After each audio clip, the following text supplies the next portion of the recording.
नमस्कार दोस्तों, कैसे हैं आप। मैं हूं गौरव और ये है ट्रांसफॉर्मेशंस। इस वीडियो में हम बात करेंगे आर्टिफिशियल इंटेलिजेंस के बारे में, एआई के बारे में। ऑल्दो एआई के काफ़ी सारे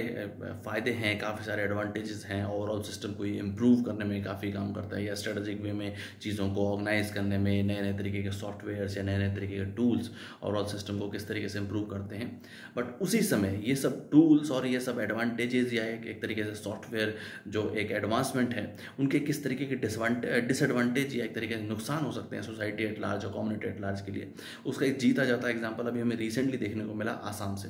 जिसके अंदर एक बॉयफ्रेंड ने अपनी गर्लफ्रेंड से उसका ब्रेकअप हो जाने के बाद किस तरीके से जेलेसी के तहत या उनको नीचा दिखाने के लिए एक आर्टिफिशियल इंटेलिजेंस के थ्रू और आर्टिफिशियल इंटेलिजेंस के टूल्स के थ्रू एक एक ओवरऑल सिस्टम को क्रिएट किया, या ओवरऑल उनकी एक डीप फेक इमेज बनाई, डीप फेक वीडियोस बनाई, और किस तरीके से इंस्टाग्राम पे उसको पॉपुलराइज किया। और लगभग 2 ही महीने में उनके 1 मिलियन से ज़्यादा सब्सक्राइबर्स हो गए। किस तरीके से एक फेक नैरेटिव को क्रिएट किया गया, फेक नैरेटिव थ्योरीज को, फेक नैरेटिव वीडियोज़ को बनाया गया, फ़ोटोज़ को बनाया गया, और उन फोटोज़ को काफ़ी सारे बड़े बड़े पॉपुलर लोगों के साथ भी जोड़ के दिखाया गया, और आम जनमानस को पहचान नहीं पाई। इवन काफ़ी बड़े बड़े लोग या काफ़ी समझदार लोग और जो इन सब टेक्नोलॉजी, इन सब सोसाइटीज़ या और इन सब सिस्टम को समझते हैं, वो लोग भी इनको समझ नहीं पाए और उसको फॉलो करने लग गए। किस तरीके से एक फेक नैरेटिव या एक फेक स्टोरी क्रिएट करेगी। और तो पुलिस ने, हमें आसाम पुलिस ने तो उसको पकड़ ही लिया है, जिन्होंने इस तरीके से एक बेबी डॉल आर्ची करके एक प्रॉपर ओवरऑल सिस्टम को क्रिएट किया गया, सिर्फ और सिर्फ एक जेलसी फैक्टर में, या एक तरीके से अपनी गर्लफ्रेंड को नीचा दिखाने के लिए। अब इसी तरीके के इश्यूज़ हमें भी और भी एरियाज़ पे देखने को मिल रहे हैं। जैसा कि हम जानते हैं, भारत देश एक तरीके से यूथ कंट्री है, और 85% ऑफ पॉपुलेशन जो है भारत की वो यूथ है।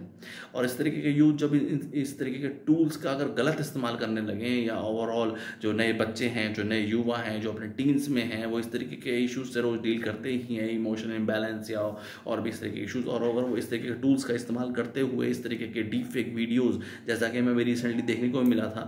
एक्ट्रेस रश्मिका मंदाना के केस में, और उस समय काफ़ी इस बारे में चर्चा हुई कि इन सब डीप फेक वीडियोज़ या आर्टिफिशियल इंटेलिजेंस पे काफ़ी ज़्यादा नकेल कसी जानी बहुत ज़्यादा ज़रूरी है। तो हमारे पास प्रॉपर इस तरीके के सॉफ्टवेयर्स होना बहुत ज़्यादा ज़रूरी है, और इस तरीके की टेक्नोलॉजी का एक सही ऑप्टिमल या सस्टेनेबल वे में यूज़ होना बहुत ज़्यादा ज़रूरी है। अदरवाइज सोसाइटी एट लार्ज और कम्युनिटी एट लार्ज को ये बहुत ज़्यादा अफेक्ट करता है। और बढ़ते हुए साइबर क्राइम के केसेस, जिसके अंदर डीप फेक वीडियोज़ का यूज़ करना, या एक तरीके से ऑनलाइन सेक्स रैकेट्स का इस तरीके के चलना, या नए युवाओं को या नए जो यूथ में टीन्स की एज में जो नई गर्ल्स हैं, जो लड़कियां हैं, उन सब के इस तरीके के डीप फेक या गलत तरीके के वीडियोज़ को सर्कुलेट करके उनको एक तरीके से ब्लैकमेल करना, इस तरीके के इश्यूज फिर बढ़ते जाएंगे और आगे चल के काफ़ी घातक हो सकते हैं।